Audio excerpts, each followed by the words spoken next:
Hello, gorgeous. Welcome back to the platform. Happy Wednesday. I hope that you are having a fabulous week.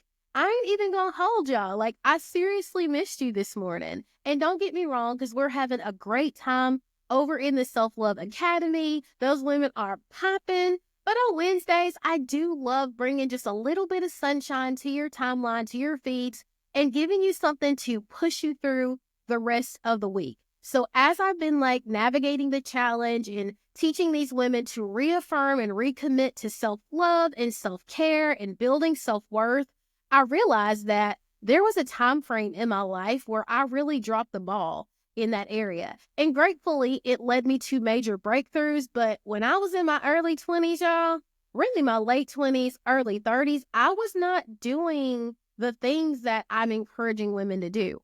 And I paid for it. I paid for it with my time. I paid for it with a lot of heartache. And I guess looking back, if I could tell my 20-something self anything, it would be that the relationship you have with yourself has to be like the most important. That is your foundational relationship for every other interaction, every other relationship that you have, whether that's a friendship, a family relationship, or a platonic relationship, or romantic. Like, that's just the way it is. It has to be that way because you have to, or you get to set standards for yourself, and you teach people how they treat you. And if people see that, you're going to allow them to push the line. If people see that you don't respect yourself, you're not taking care of yourself, you're not having any boundaries for yourself, then they just run over you. So looking back at my story, those of you who know I was previously married. I met my ex-husband like 3 or 4 days before I turned 21. We got married by the time I was 24, and we were divorced by the time I was 27. Like, rapid speed, the whole thing was like a blaze, right? And there's a very small window between when I got my divorce and when I met my former fiance and we started dating. And we nosedived into that relationship. And I take full responsibility for how quickly that moved, because I did not see getting divorced as an opportunity for me to heal and grow and pour into myself. I saw that as a failure. And I know I showed up big online. I'm like, I'm not a baby mama, I'm an ex-wife, and I did all of these things. But when I look back, all of that was hurt. All of that was like a smokescreen for feeling like I had failed miserably. And so I was desperate to prove myself, to earn a ring, to show off my worth, to show that I still had value, to show that someone else would choose me. And so I set myself up for failure in this next relationship because I wasn't even looking for this. I wasn't even aware of the signs. It's like, Kayla, didn't you see the red flags? I thought it was a carnival. I love a good adrenaline rush, right? And so I did not pay attention. And so I spent 7 years trying to earn the love, the respect, and the trust of a man who, in hindsight, was never meant for me. It was not a good fit. It wasn't a good match.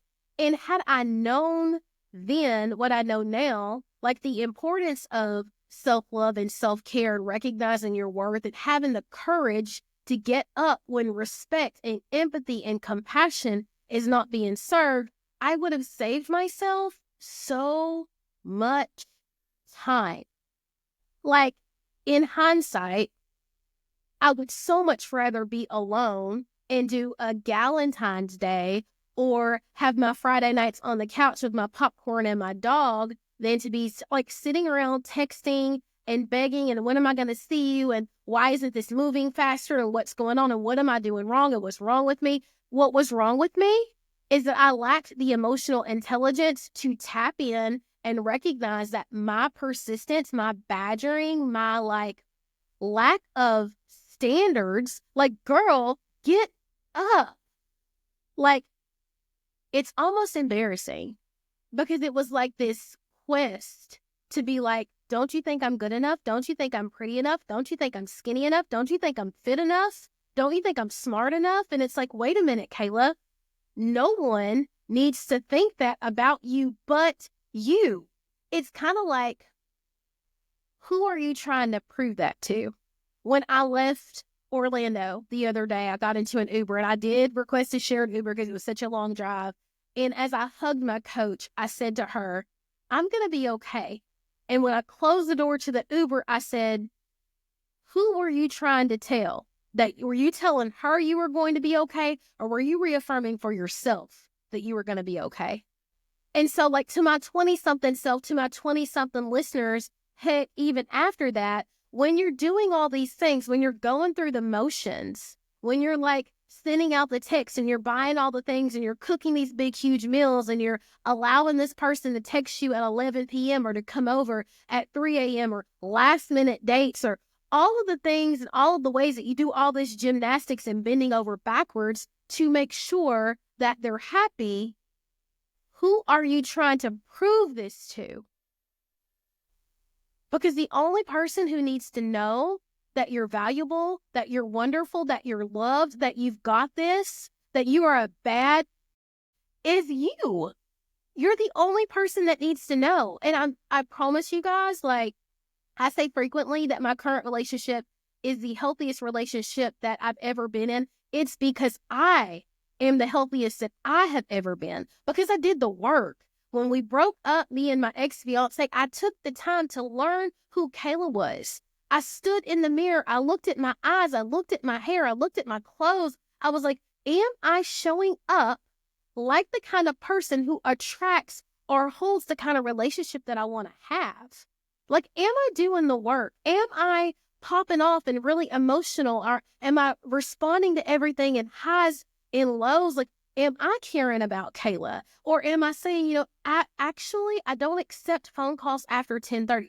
Actually, if you want to take me out this weekend, I really would have liked to know that by Wednesday or Thursday. That way I have time to get my hair done and my outfit together or my nails or whatever it is that I want to do. I set some standards for Kayla and I held to them.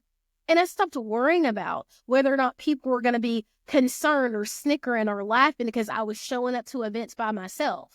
I learned that whenever like respect and empathy and compassion and love and like cherishness was not being served, I got the courage to get up from the table and walk away because it doesn't matter. Like, I guess I would also tell my 20-something self that, like, throw out the rule book, throw out the timeline. Like, who says it's too late? Why are you rushing?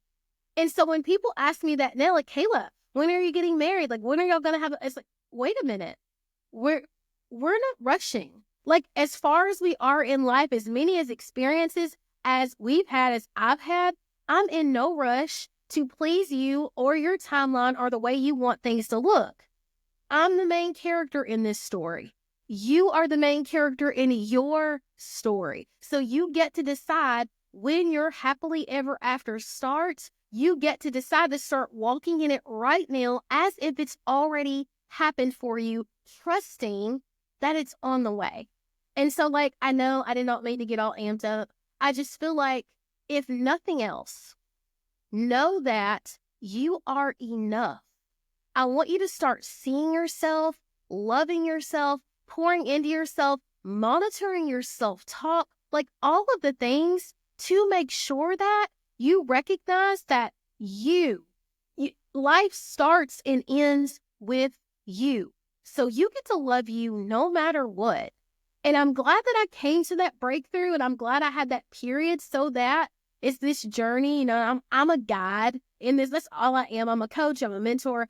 I'm a guide. I had that experience. I hate that it lasted so long, but I'm grateful that I had the experience because I get to collapse time for you. You don't have to experience what I experienced. You can start right now saying, you know what?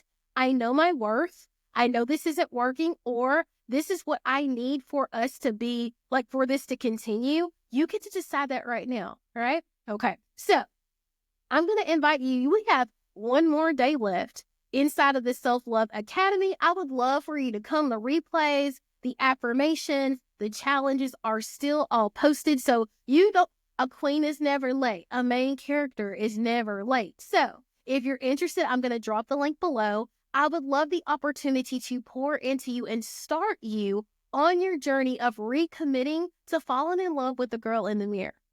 Okay? All right, y'all. I'm out of here. I got to go eat some dinner. Have an excellent night on purpose, and we'll chat in the next one.